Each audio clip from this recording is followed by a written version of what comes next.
नमस्कार भक्तों, हर हर महादेव। आज की कथा शुरू करने से पहले मैं चाहता हूं कि आप एक पल, बस एक पल अपनी सांसों को शांत कर लें, अपने मन को स्थिर कर लें, अपनी सारी चिंताओं को किनारे रख दें, क्योंकि आज हम बात करने जा रहे हैं सोमवार व्रत की उस शक्ति की जो सिर्फ सुनी नहीं जाती, अनुभव की जाती है।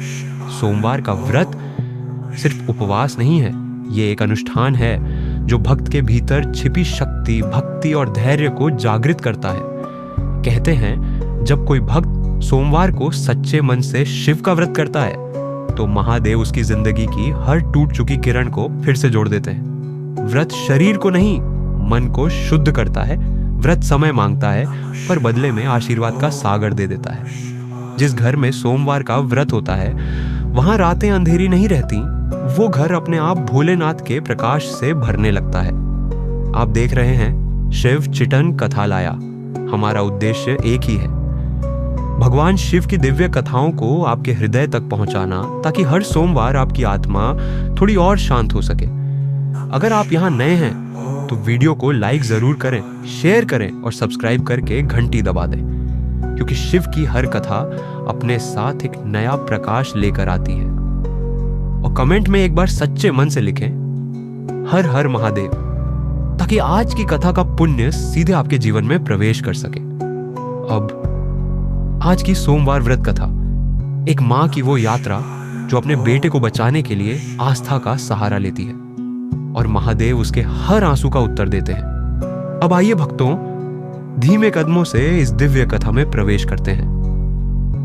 अब शुरू होती है एक ऐसी कथा जिसे सुनकर आंखें नम हो जाएंगी और दिल में शिव का भरोसा और गहरा हो जाएगा।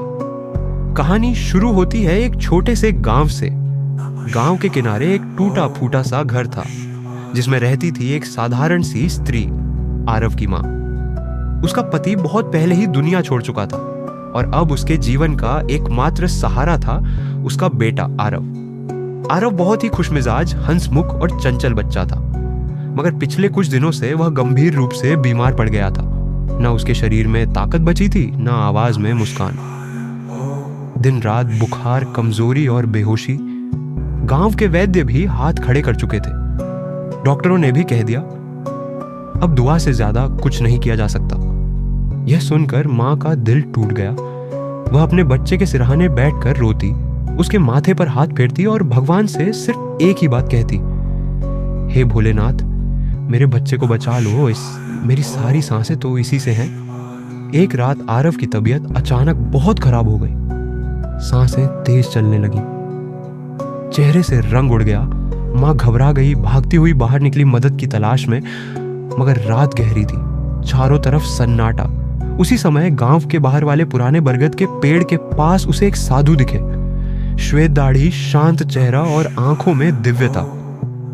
मां ने रोते रोते कहा, बाबा, मेरे बच्चे को बचा लीजिए, मैं कुछ भी करूंगी। साधु ने उसकी आंखों में गहराई से देखा और शांत स्वर में बोले, डरो मत मां, तुम्हारा बेटा बचेगा। भगवान शिव उस पर कृपा बरसाने वाले हैं, पर तुम्हें एक व्रत करना होगा, सोमव्रत। मां ने पूछा, बाबा, क्या व्रत से मेरा बच्चा सच में ठीक हो जाएगा? साधु मुस्कुराए और बोले, सोमवार का व्रत केवल व्रत नहीं, श्रद्धा और विश्वास की परीक्षा है। जो मां पूरे मन से सोमव्रत रखती है उसके घर में शिव स्वयं कदम रखते हैं। तुम बस सोमवार का व्रत करो, आरव अपनी नई जिंदगी पाएगा। जैसे ही मां ने संकल्प लिया कि वह 16 सोमवार तक व्रत करेगी, उसने पूरे मन से अपने घर, अपने बेटे और अपने विश्वास को भगवान शिव के हाथ में सौंप दिया। पहला सोमवार पूरा होने के बाद उसने देखा कि आरव की हालत में धीरे धीरे सुधार आने लगा।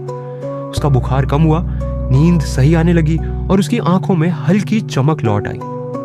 मां की श्रद्धा में ऐसी शक्ति थी कि वह खुद भी थक नहीं रही थी। दूसरे सोमवार की सुबह सरिता फिर से मंदिर गई। इस बार उसने बिल्व पत्र और जल अर्पित करने के साथ साथ छोटा सा दीपक जलाया और हाथ जोड़कर कहा, भोलेनाथ, मैं आपके चरणों में पूरी श्रद्धा से व्रत कर रही हूं। मेरी इच्छा है कि मेरा आरव पूरी तरह स्वस्थ हो जाए।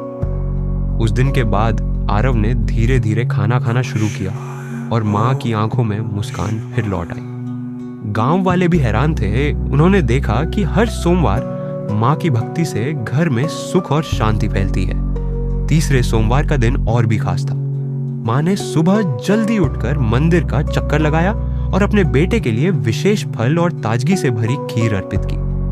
जब वह घर लौटी तो उसने देखा कि आरव बिना किसी थकान के खेल रहा है और उसके चेहरे पर पहले जैसी हंसी लौट आई है।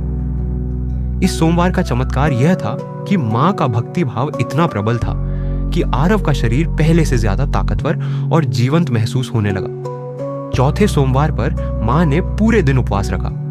उसने यह भी तय किया कि इस व्रत में वह केवल शुद्ध जल, फल और हल्की खीर ही ग्रहण करेगी।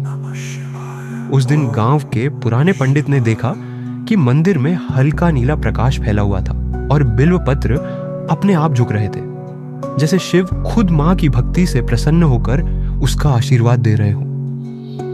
आरव के स्वास्थ्य में भी सुधार तेजी से हुआ और माँ के चेहरे पर संतोष और विश्वास की चमक बढ़ गई। अगले सोमवार की सुबह सरिता मंदिर पहुंची तो उसकी आंखों के सामने शिवलिंग पर पानी नहीं, नीला प्रकाश झिलमिला रहा था। एक पल के लिए वो ठिठक गई, लेकिन उसके भीतर से आवाज आई, डर मत, यही तेरे विश्वास का उत्तर है। उसने धीरे से बिल्व पत्र अर्पित किया और आंखें बंद की, जैसे किसी ने उसके मन में कहा, तेरा बेटा अब सिर्फ ठीक नहीं होगा, उसका भाग्य भी बदल रहा है। उसके कदम कांप गए, लेकिन उसके चेहरे पर ऐसी शांति थी जैसी पहले कभी नहीं थी। अगले सोमवार का चमत्कार और बड़ा था। आरव अब न सिर्फ स्वस्थ था, बल्कि पहले से ज्यादा तेज, चुस्त और खुश दिखने लगा। स्कूल से उसके शिक्षक ने आकर कहा, मैडम, ये बच्चा पढ़ाई में भी बहुत आगे निकल रहा है, पहले जैसा बिल्कुल नहीं।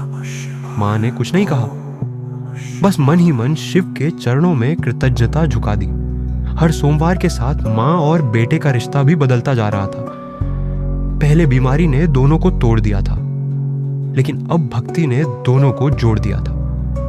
जब भी माँ पूजा करती, आरव चुपचाप पास बैठकर ताली बजाता और कहता, भोलेनाथ अपनी माँ को बहुत मानते हैं। यह सुनकर सरिता का मन भरा था। एक सोमवार ऐसा आया जिसने पूरी कहानी का अंत बदल दिया। उस दिन सरिता प्रसाद लेकर घर लौटी और देखा आरव मिट्टी से शिवलिंग बना रहा था। माँ ने पूछा, बेटा ये क्यों बना रहे हो?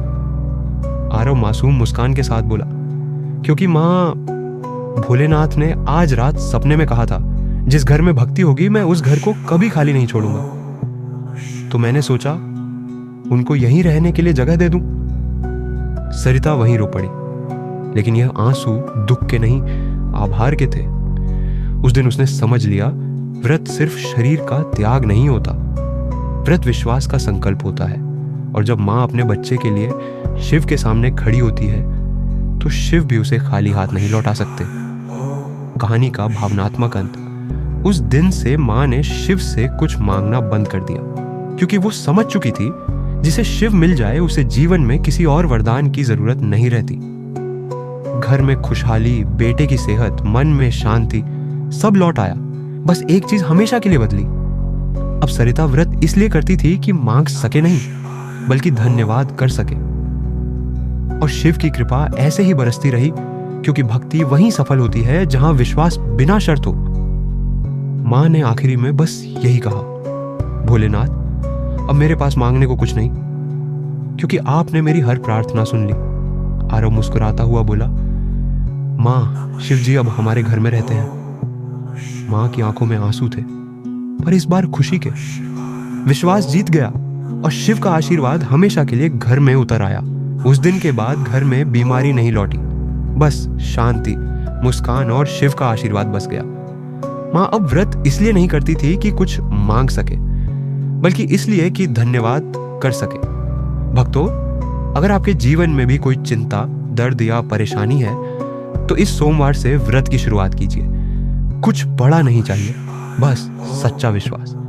देखना, पहले सोमवार में शांति, दूसरे में राह और तीसरे में चमत्कार दिखाई देगा।